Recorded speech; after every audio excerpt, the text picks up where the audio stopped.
Lazy Viewer here, and in this video I'll be doing another short film review.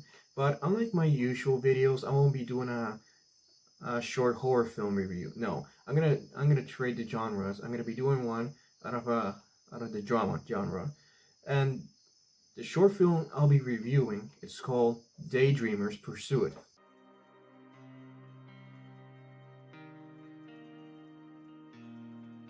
So it tells the story of a young woman named Nutmeg, who struggling with a dull and mundane existence, and she decides to plan to escape her boring life with a suitcase, a Walkman, and her thoughts about the endless possibilities that lie ahead in the future. Now, from the film's first frame, it manages to capture this feeling of tranquility, this sense of longing for simpler times, which is perfectly encompassed through the shot compositions, which manage to capture this surreal, dreamlike trance in which the character embarks on, which also thanks to the vast empty landscapes full with bright skies, which also adds to the surreal, dreamlike qualities of the film, and manages to tell us the type of setting the film will be focusing on and the type of story we're going to be dealing with. Also the surreal little touches in it. For example, when the character Nutmeg looks forward, she keeps looking at the empty landscape. She looks back, she turns back, and she sees this picnic. She turns, she looks up front to see the landscape again. She once again decides to look back and sees the picnic gone. And then when she looks back again, she sees this table with a typewriter on it, with a piece of paper hanging on that says, "Time to wake up." And with those few seconds, it manages to tell a visual storytelling, no exposition, and it manages to capture the thematics of the story. The framing of the shots brings up the influence of Wes Anderson's movies, especially his trademark symmetric shots. The film of Anderson's that reminds me of, both thematically and stylistically speaking of, is Moonrise Kingdom, which tells the story of a group of two outsiders escaping the dull responsibilities of adult life by going on a journey, an uncertain one, that is. But unlike Moonrise Kingdom, where its teenage lovers are rebelling against the norm, in here it's a young woman rebelling against the comforts of a mundane existence, looking for excitement, adventure, and the need to feel alive in the moment. So now the themes of escaping from reality becomes all the more relatable, thanks to, in no small part, to how fucked up our situation in our present day is. So I suggest it's better to shut off our anxieties, indulge in our fantasies and daydreams, and become a little bit more involved in it, forget how messed up the situation around us is, at least for a while. And it's the best place where you can actually feel free, with no judgment from anyone. You can actually be yourself without being judged by anyone.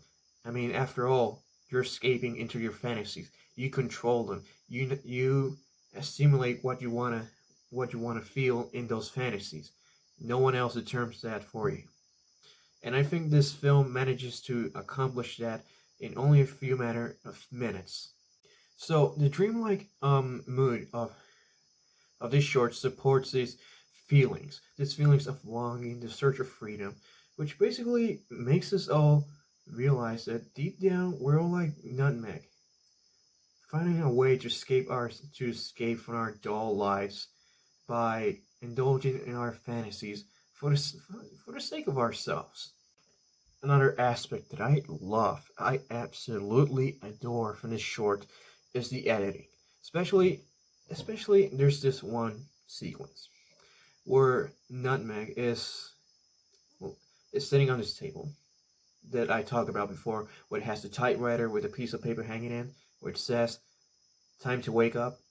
So what I like about it is that when Nutmeg sits on the table, she reads the paper, and then the scene quickly cuts away.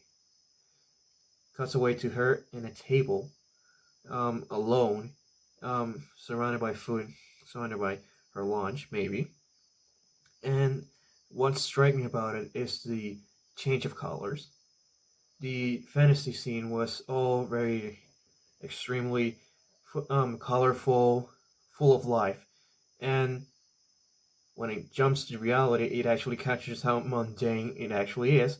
And also the music. It starts with ethereal, uh, calm ethereal music playing in the background. And when the scene cuts to her mundane reality, the music abruptly stops. That was amazing. I love it. Also, another thing that I like about the short film is the use of music, which I can see the influence of Wes Anderson in it. Believe me, I do. When Nutmeg finally leaves her house, she decides to go on her journey. She gets picked up by a stranger, and she grabs her some Walkmans. She places it. She starts hearing some music, and the music that plays is "No Woman" by Whitney, which also the lyrics itself tells the story of a woman going on an uncertain, homesick road trip with no destination, just like Nutmeg's character. So this is one of those instances where the song perfectly complements the scene in it, and it was very amazing. So I think that the director Jasmine Ryan, who is, if I'm not wrong, she's still in high school. She is she's showing an unique and very creative style of filmmaking that I hope to see more of in her future works. And also, I would love to see follow up to Daydreamer's Pursuit, especially since the ending is left to open interpretation.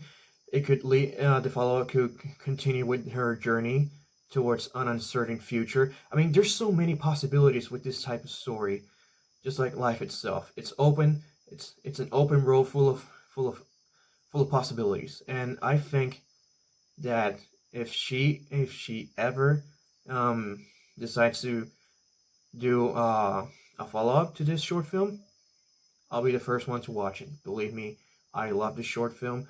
I love the fact that there are people out there who manages to pay homage to great filmmakers out there with their and manages to make their slowly begin to make their own style. And I am so amazed by it. I hope that one day when I make a short film, which I hope I can do it in the near future, I can be able to accomplish something like Jasmine did here. And yeah, that's all I have to say about Daydreamer's Pursuit. As usual, if you like this video, hit the like button and subscribe to my channel for more content like this. Also, I'm gonna leave the link of the short film on the description down below as well, so you can watch it. Which, like I said, I highly recommend the short film. It's amazing. And I'm also gonna leave, and also as usual, the pages, the names of my Instagram and Facebook accounts are gonna be in the description down below as well. So, as usual, I'm the Lazy Viewer, and thanks for watching.